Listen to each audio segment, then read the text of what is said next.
هر چیزی تو این دنیا بهایی داره. هر چیزی که شما میخوای به دست بیاری بهایی داره. چیزی مفت و مجانی نیست.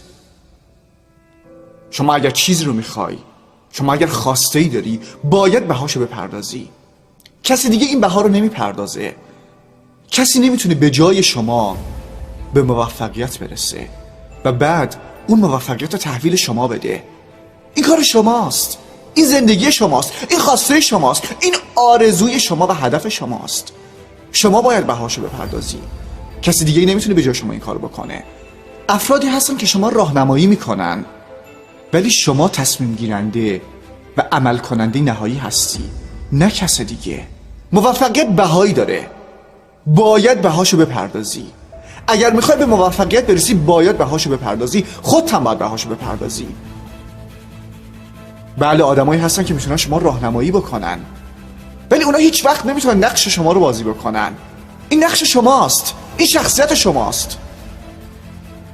بهای دنیای موفقیت، بهای موفقیت قربانی کردنه.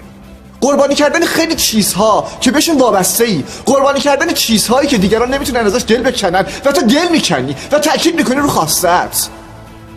اگر میخوای به خواستت برسی، اگر میخوای به هدفت برسی که میخوای برسی، چون داری این ویدیو یا این صدا رو گوش میدی، باید قربانی بکنی. باید خیلی چیزها رو قربانی بکنی. مهمونی رفتن تو قربانی بکنی، بیرون رفتن هر شب تو قربانی بکنی. خیلی از چیزها که بهشون وابسته هستی باید قربانی بکنی. موفقیت بهاش سنگینه. اگر راحت بود همه به خواستشون رسیدن، دیگه موفقیت سخت نبود. ولی در واقع اینجوری نیست. بهای موفقیت قربانی کردنه.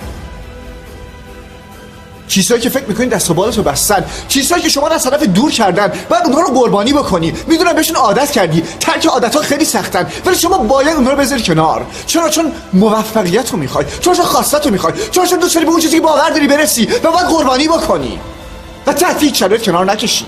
اینقدر بهانه نگیری تنها بودم. بزرگترین انسان‌های موفق رو کره زمین اونام تنها بودن. اونام کسی پشتشون نبوده. اونام اسپانسر نداشتن، ولی اونا تنها شروع کردن و به هیچ عنوان کنار نکشیدن.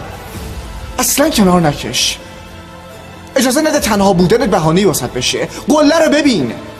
اون چیزی که میخوای تصور بکن و باور داشته باش میتونی بهش برسی. راحت نیست ولی میشه. من شما رو باور دارم. ایمان دانشراد.